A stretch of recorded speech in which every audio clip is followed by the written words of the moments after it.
Ya, kita mulai. Selamat pagi, salam sejahtera untuk kita semua. Pada pagi hari ini pertemuan yang keempat ya, yaitu tentang sedimentologi, mineralogi, dan petrologi. So, tadi sudah saya sampaikan, ini bagian juga dari geologi. Nah, kemudian pekan lalu ya ada tugas, tapi yang ngumpulin baru Pascalino yang duanya belum belum ngumpulin. Tapi itu jurnalnya dikirim ya, Pascalino ya. File jurnalnya dikirim. Iya, karena yang ada itu cuma Excel-nya aja. Jadi file jurnalnya maksudnya dilampirin, dikirim juga jurnal papernya. Ya, jurnal papernya dikirim. Nah, baik. Jadi biar ketahuan papernya. Nah, lebih bagus itu ya. Maksudnya tugas itu adalah untuk kita jadi lebih tahu penelitian-penelitian tentang geografi fisik. Sebenarnya sangat banyak. Ya, kita ambil satu aja dan bagaimana kita bisa melihat geografi fisik itu sendiri. Baik, kita langsung aja materi ya. Hari ini kita materi, jadi 2 kali materi, kemudian nanti tugas. Tugasnya macam-macam sih. Bisa kuis, bisa yang kemarin, atau yang lainnya. Jadi sekarang kita kembali ke materi lagi. Nah, materinya sebentar. Ya, ini dia.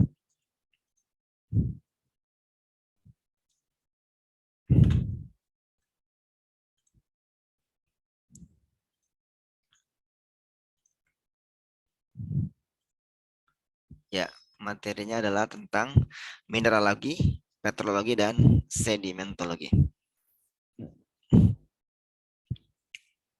Nah, ini karena hubungannya dengan geologi, ya kan tentang batuan ya. Maka kita merefreshing terlebih dahulu uh, biar dapat alurnya ke hubungannya dengan geologi. Geologi sendiri kan uh, geonya itu bumi ya, geo. Kan bisa geografi, geologi, geomorfologi, geo. Jadi geologi itu geo itu sendiri adalah bumi. Kalau logi atau logia itu adalah wacana. Jadi adalah ilmu yang berkaitan dengan bumi dan komposisinya dari waktu ke waktu. Nah, ini ya, tentang penampakan yang ada di bumi. Nah, ilmu geologi sendiri banyak macam-macamnya ya. Ada mineralogi. Jadi ya ini hubungannya dengan mineral, namanya saja mineral ya. Kalau logi kan ilmu nih, logi ini semuanya kan ilmu nih. Logi itu ilmu. Dan depannya apa? Mineral, berarti ilmu tentang mineral. Petro kan minyak ya, jadi ilmu tentang minyak. Maksudnya batuan yang ada minyaknya. Kemudian kalau ini geologi struktur, deformasi, kemudian deformasi itu tadinya kan yang berubah bentuk. Kemudian sedimen, ya sedimen jadi yang mengendap-endap itu, batuan yang mengendap. Paleon ini fosil-fosil ya. Geokimia ini gabungan sih, kimia dan geologi. Seismo ini gempa bumi ini. Kemudian ada lagi geomorfologi. Jadi geomorfologi itu bagian dari ilmu uh, geologi. Nah, ini tentang permukaan. Kemudian geologi ekonomi ya, hubungannya dengan ekonomi, minyak bumi, hidro ini air. Jadi hidrogeologi. Jadi ada batuannya, ada airnya. Oceano laut dan remote sensing. Kemudian ini definisi mineralogi. Mineral itu adalah pengertiannya adalah atau definisinya dia terjadi secara alami. Jadi ada mineral yang tidak alami, dibuat-buat. Nah, itu bukan mineral. Kan ada ya, ada seperti kaca atau mungkin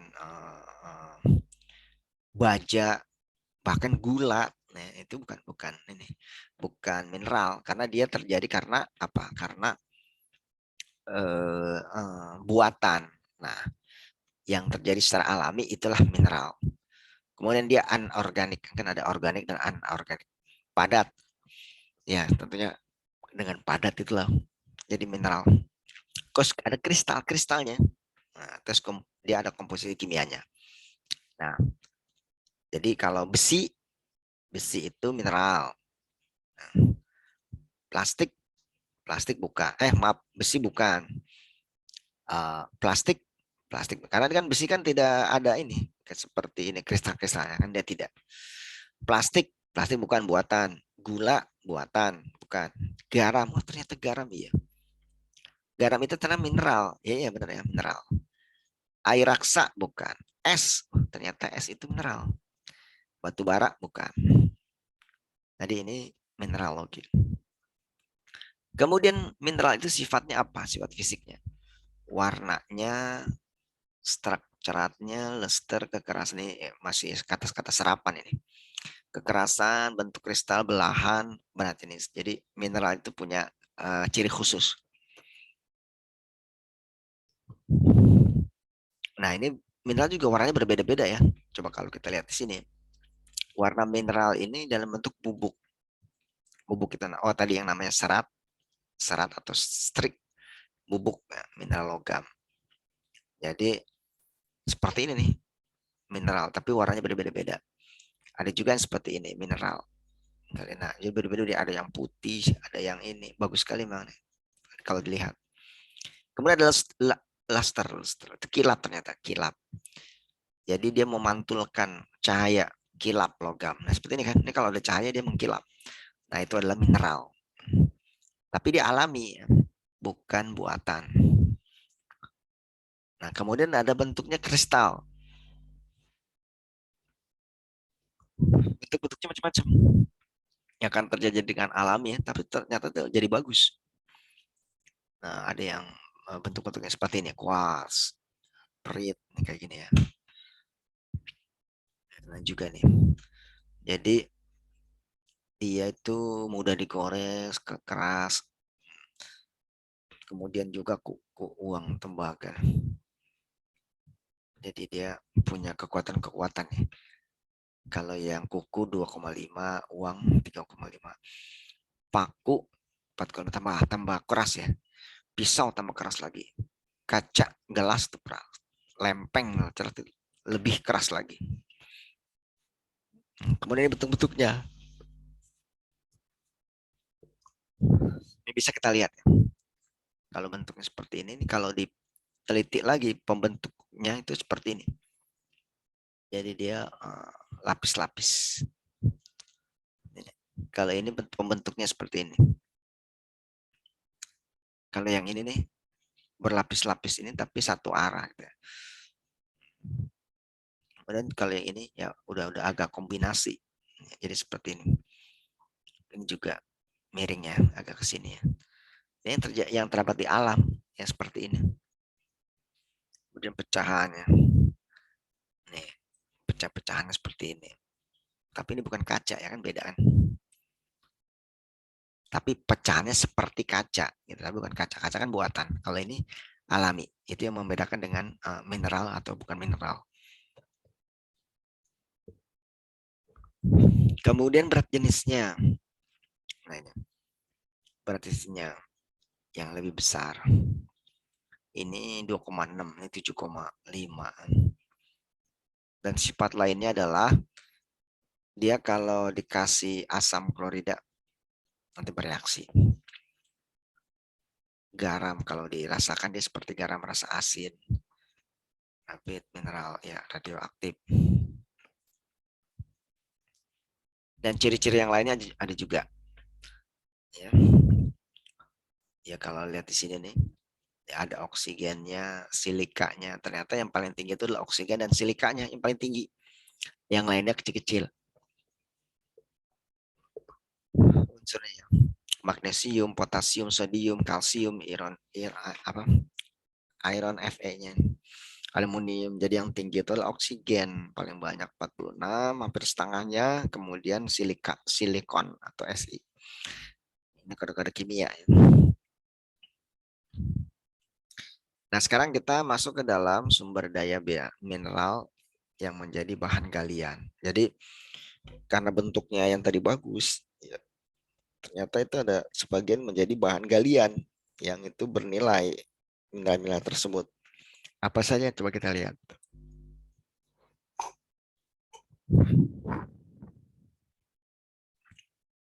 Jadi mineral itu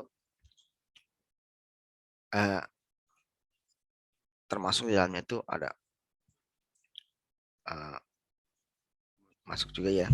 Di sini dikatakan ada kali ini ada apa namanya hubungannya dengan bahan tambang. Bahan tambang ini Indonesia kaya dengan bahan tambang karena ada ring of fire, garis cincin api yang menyebabkan adanya panas dan itu benar-benar di bawah permukaan tanah itu.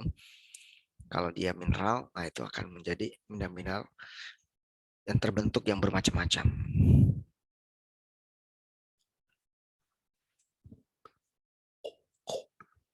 Banyak sekali.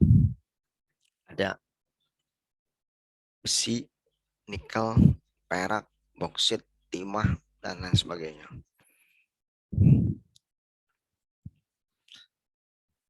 Nah, untuk mengetahui bahan-bahan tambang tersebut, perlu adanya pemetaan. Nah, pemetaan. Jadi, pemetaannya ini juga beragam ya. Ada yang regional secara umum, ada yang rinci, ada yang sangat rinci sekali. Kalau untuk yang regional yang luas, itu tujuannya untuk sebaran batu bara, geologi sementara. Tapi tahapnya untuk perencanaan saja. Kalau yang semi rinci geologi dan mineral, ini udah pemetaan lapangan. Kalau yang rinci ini geologi dan pesan minyak, ini udah laporan data. Nah ini contoh-contohnya di lapangan, bagaimana geologi ya. Ini kan seperti ini. Ternyata ini ada boksitnya di sini itu. Yang warna merah-merah ini boksit. Kemudian peta-peta geologi yang lainnya. Sumatera, ini Bengkulu ya. Kemudian di Sulawesi, nah ini geologi lainnya, peta geologinya. Kalau kita lihat di sini nih, macam-macam ya. Tapi kecil sih, kurang terlihat di sini nih. Jenis-jenisnya mereka warna-warna ini adalah memperlihatkan uh, bentuk-bentuk geologi. Nah ini kan ya, ini mulai kelihatan ya. Kalau ini patahan, fault, ada gold, ada emas, quartz, diorit, dasit. Nah ini udah, nah, ini uh, nama-namanya ya.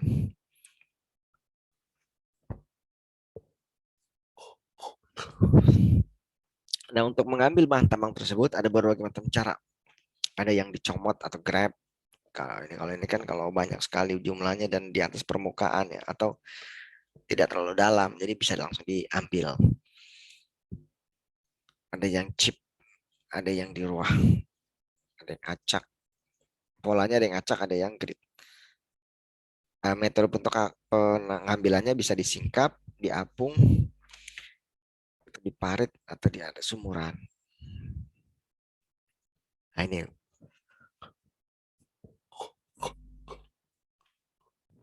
ada yang sumuran kan, bikin sumur nah, untuk mengambil bahan tambangnya. Ada yang diapit nih kan, tadi ada yang diparit, disingkap, disingkap ya.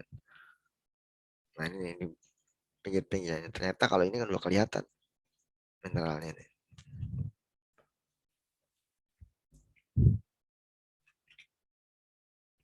Kemudian juga ini. Jadi dengan menggunakan geokimia. Geokimia adalah salah satu usaha juga untuk melakukan eksplorasi mineralogi atau bahan tambang lah. Ya, mineral, batu bara, panas bumi. Nah, itu salah satunya bisa dengan menggunakan geokimia.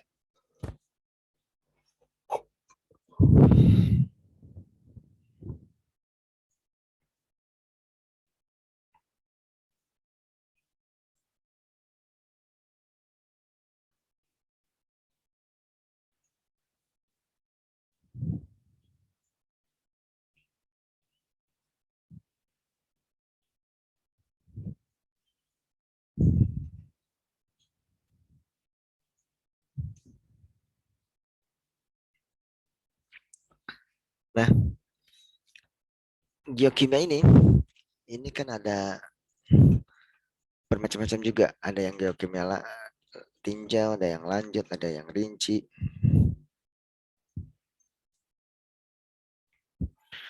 Nah, ini salah satu ini. Ya, endapan-endapan di sini ya.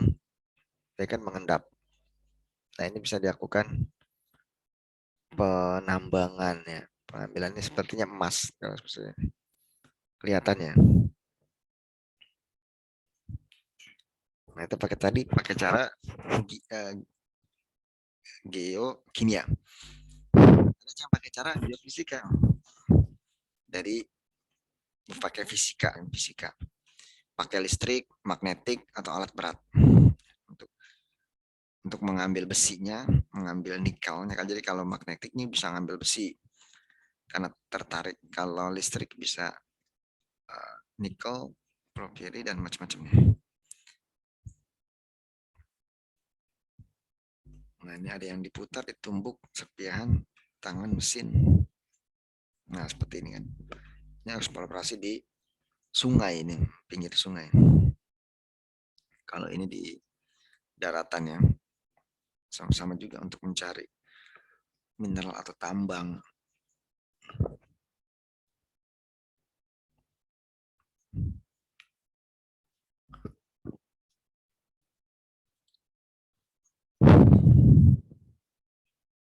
Nah, untuk mengatur wilayah-wilayah tambang ini ada peraturannya ya, yaitu WUP, wilayah usaha pertambangan, ada WPR, wilayah tambang rakyat, ada WPN, wilayah pencadangan negara. Kalau WPR itu rakyat, kalau WPN itu strategi nasional, N-nya kan nasional. Kalau yang WUP ini nih yang swasta.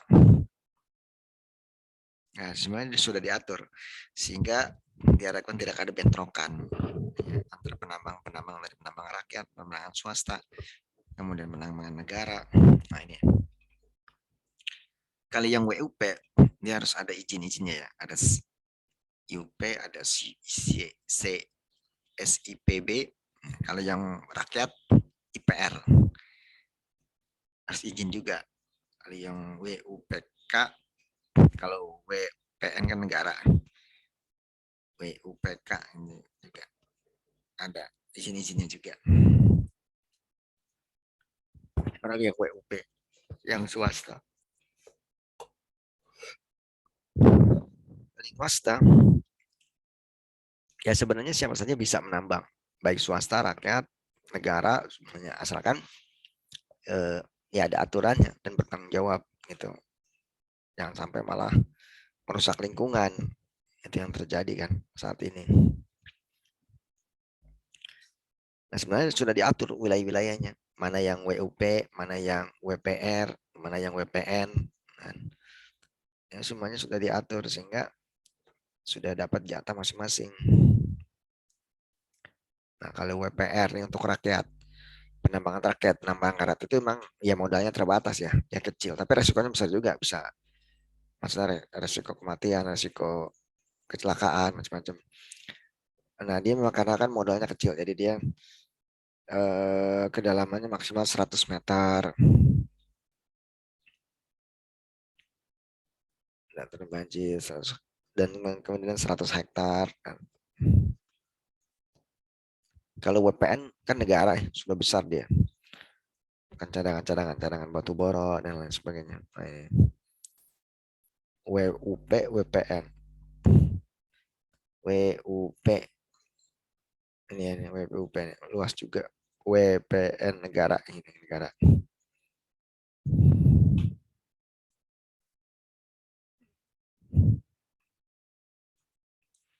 Ada juga WUPK, penambangan khusus.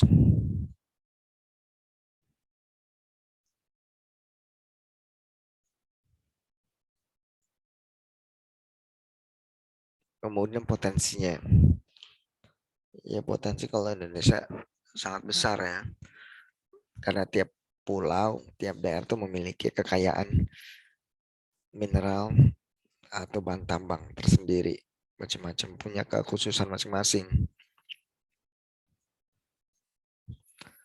Nah, ini peta-peta geologi nih. Ini di Sulawesi.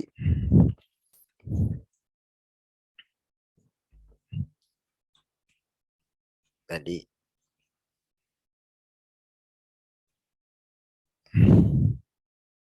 masih di Sulawesi.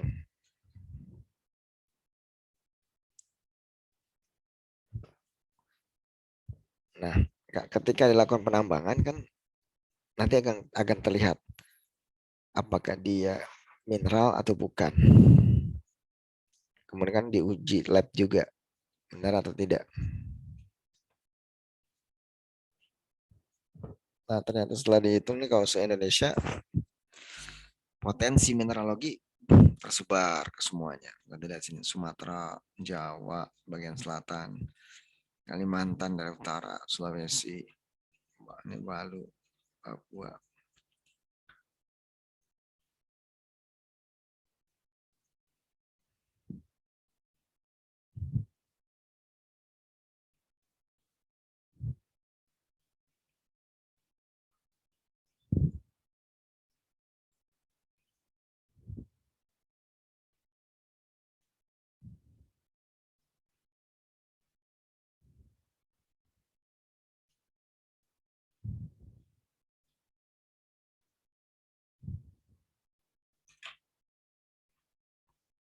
Maaf.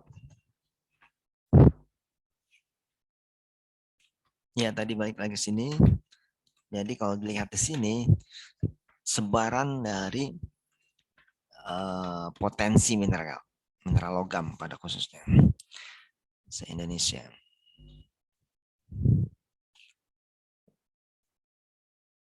Nah, ini juga ada yang punya usaha, ada punya pemerintah. Nah, ini sumber logam. Kaya sekali nih. Apalagi ini Pulau Bangka Belitung nih, merah semua.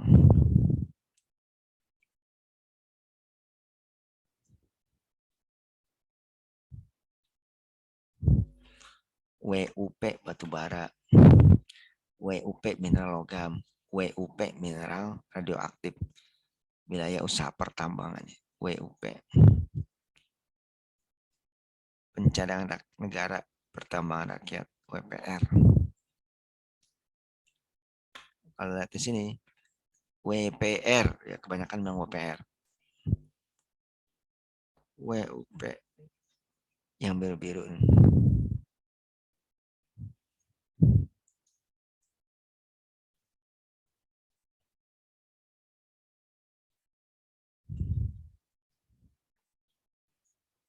Ini juga termasuk contoh pertambangan, tempat pertambangan.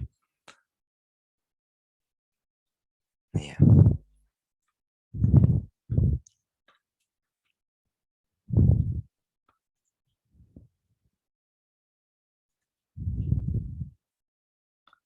Baik.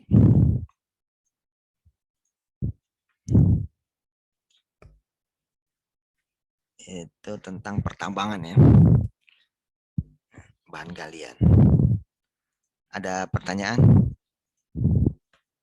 Oh, ini nggak bisa ngomong.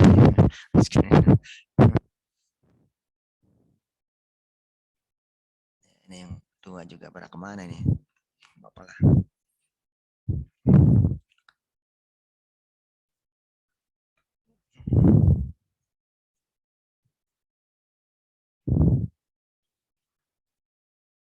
Ya, nah kalau batu kita lihat saja di tadi ya ciri-cirinya itu.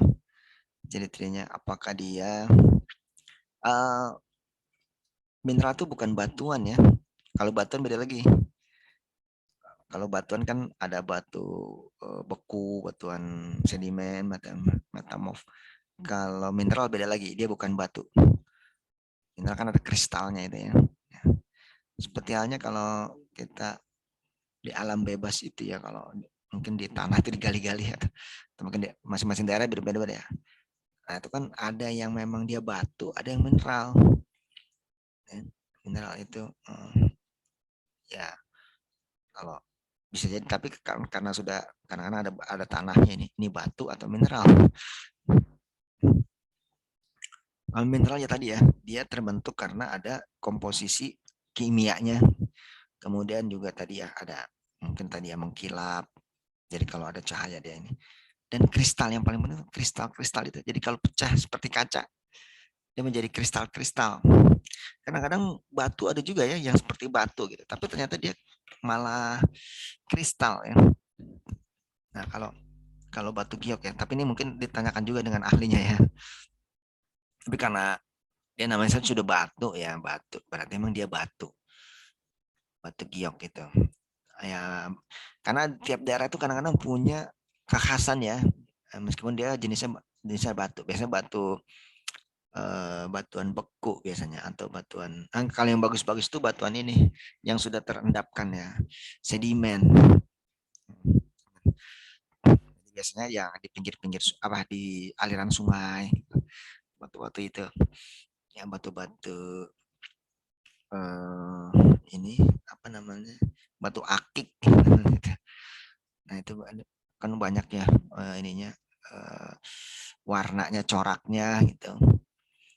Nah itu karena dia sudah endapkan dari batuan-batuan lain terbentuk lagi. Gitu. Nah, batu ini juga masing-masing ya. Kalau kan kalau di Itali tuh batu terkenal ya di gunung-gunungnya itu yang batuan marmer itu marmer. Nah, itu. Kemudian ada juga di daerah-daerah di daerah di mungkin di Arab ya atau di mana tuh yang batu-batuan bagus juga. Mungkin kalau Cina ini giok, Indonesia juga ada. Hmm, Jadi masing-masing itu batu-batuan itu memang berbeda-beda karena apa? Karena lingkungannya. Ada yang karena panas ya atau suhu yang ekstrim itu membentuk batuan itu karena kan terjadi secara jutaan tahun yang lalu dan seterusnya itu membentuk batuan-batuan seperti itu. Mungkin kira-kira seperti itu.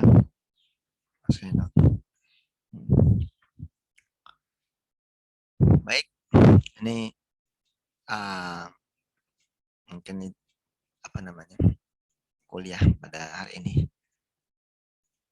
ya mungkin cukup lah yang lain nggak apa-apa nih belum hadir gitu jadi apa namanya kita ada kuliah dan tapi nanti diselang-seling sih ya dengan tugas mungkin itu kalau nggak ada pertanyaan lagi kita cukupkan saja